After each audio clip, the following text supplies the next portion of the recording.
Baik, bismillahirrahmanirrahim. Assalamualaikum warahmatullahi wabarakatuh. Alhamdulillahirabbil alamin. Assalatu wassalamu ala asrafil anbiya'i wal mursalin sayyidina wa maulana Muhammadin wa ala alihi wa sahbihi wa barik wa sallim. Amma ba'd. Segala puji bagi Allah yang telah memberikan limpahan nikmatnya kepada saya sehingga saya masih dapat merasakan yang namanya menuntut ilmu hingga sampai saat ini. Kemudian salawat serta salam tak lupa selalu tercurahkan kepada junjungan Nabi besar Muhammad Shallallahu Alaihi Wasallam yang telah membawa kita semua daripada zaman kegelapan hingga zaman terang benderang seperti saat ini. Baik, sebelumnya izinkan saya memperkenalkan diri. Nama saya Raidatul Ilmi Al-Fayyad dari Fakultas Syariah Prodi Hukum Keluarga semester 1. Baik, di sini saya akan menyelesaikan tugas UTS daripada mata kuliah Pancasila dengan dosen pengampu Ibu Dr. Hajjah Siti Aisyah SPD SHMM MH. Di sini saya akan membahas tentang Pancasila sebagai pengetahuan ilmiah. Sebelumnya, teman-teman perlu mengetahui pengetahuan ilmiah biasa juga disebut dengan pengetahuan atau ilmu. Pengetahuan dikaitkan ilmiah jika memenuhi beberapa syarat. Yang pertama yaitu berobjek atau memiliki sasaran. Kemudian yang kedua bermetode dalam artian seperangkat alat untuk melakukan pendekatan.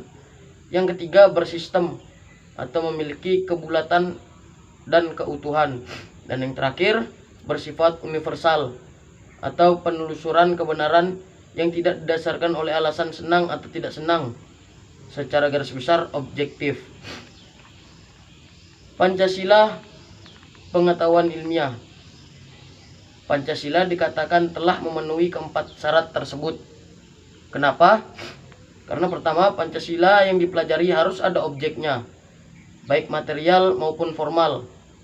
Kedua, dalam mempelajari Pancasila tentu ada metodenya. Metode yang dimaksud ialah tata cara untuk mencari persesuaian antara rumusan Pancasila dengan objek materialnya, yaitu budaya Indonesia.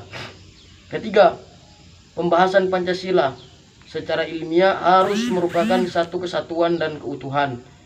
Yang terakhir, rumusan Pancasila haruslah bersifat umum, yakni tidak terbatas dengan inti atau pokok masing-masing sila. Rumusan Pancasila yang dijadikan sebagai dasar negara Republik Indonesia telah tercantum pada pembukaan Undang-Undang Dasar Negara Republik Indonesia tahun 1945. Tentunya ini terletak pada alinea keempat bahwa yang menyatakan kelima sila itu merupakan sebagai kesatuan nilai kehidupan masyarakat yang ditetapkan PPKI dan dijadikan sebagai dasar negara pada tanggal 18 Agustus 1945. Yang mana semua ini tentunya ada pembuktian untuk menunjukkan bahwa Pancasila dapat dikategorikan sebagai pengetahuan ilmiah yang kembali diajukan susunannya secara krisis antar hubungan sila-sila yang organis. Kemudian Pancasila sebagai objek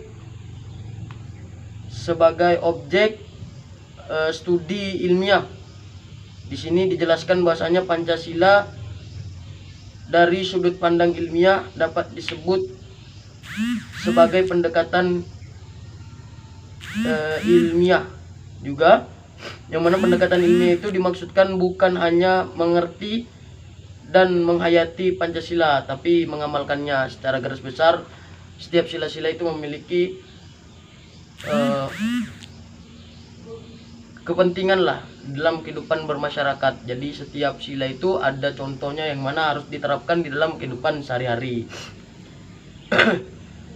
Yang terakhir teman-teman, Pancasila itu mencakup seluruh aspek kehidupan yang selalu terikat kepada kehidupan kita sehari-hari. Yang pertama, ini jelas untuk kita semua agar menjadi suatu acuan. Maka itu ada beberapa diantaranya pendekatan ilmiah terhadap Pancasila. Yang pertama pendekatan sejarah, mulai dari penjelasannya yang tercantum di internet, buku, dan lain sebagainya. Yang ini teman-teman semua dituntut untuk dapat mengaksesnya melalui laman-laman tertentu lah. Kemudian yang kedua, pendekatan yuridis konstitusional. Terakhir, pendekatan filosofis. Oke, baik teman-teman, mungkin itu saja yang dapat saya sampaikan. Sebelum saya akhiri presentasi atau pembahasan Pancasila sebagai pengetahuan ilmiah, saya ingin mengajak teman-teman agar dapat masuk ke Universitas Islam Negeri Haji Muhammad Idris Samarinda yang terletak di Samarinda Seberang, Kalimantan Timur. Kenapa harus masuk ke UINSI? Karena UINSI keren. Oke teman-teman, saya akhiri. Demikian apa yang dapat saya sampaikan. Kurang dan lebihnya saya mohon maaf. Terima kasih yang sudah menonton. Jangan lupa di like teman-teman. Itu aja yang dapat saya sampaikan. Kurang dan lebihnya saya mohon maaf. Wallahu muwaffiq ila aqwamit thoriq. Wassalamualaikum warahmatullahi wabarakatuh. Daftar pustaka materinya saya cari melalui internet. Terima kasih.